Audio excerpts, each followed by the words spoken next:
മുത്തുനബി പറയാണ്, അൽ മർഅത്തു, ഒരു സ്ത്രീ, അവൾ 5 വക്ത് നിസ്കാരത്തെ കൃത്യമായി നിസ്കരിക്കാൻ പറ്റുന്ന സമയങ്ങളിലൊക്കെ അവൾ അലസത കാണിക്കാതെ കൃത്യമായി കൊണ്ട് തന്നെ 5 വക്ത് നിസ്കാരത്തെ നിലനിർത്തി.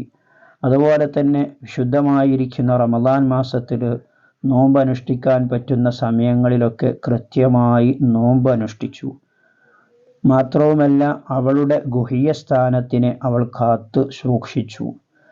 തെറ്റുകളെ തൊട്ടൊക്കെ അവൾ ഗുഹ്യ സ്ഥാനത്തിനെ കാത്തു സൂക്ഷിക്കുകയും അതുപോലെ തന്നെ അവളുടെ ഭർത്താവിന് വഴിപ്പെടേണ്ട വിധത്തിൽ അവൾ ഭർത്താവിനെ അനുസരിച്ച് വഴിപ്പെട്ട് ജീവിക്കുകയും ചെയ്താൽ അവളോട് പറയും, സ്വർഗത്തിലെ നീ ഉദ്ദേശിച്ച ഏത് കവാടത്തിലൂടെയും നിനക്കകത്തേക്ക് പ്രവേശിക്കാൻ കഴിയുമെന്ന് മുത്തുനബി പറഞ്ഞ ഹദീസിൽ കാണാൻ കഴിയും.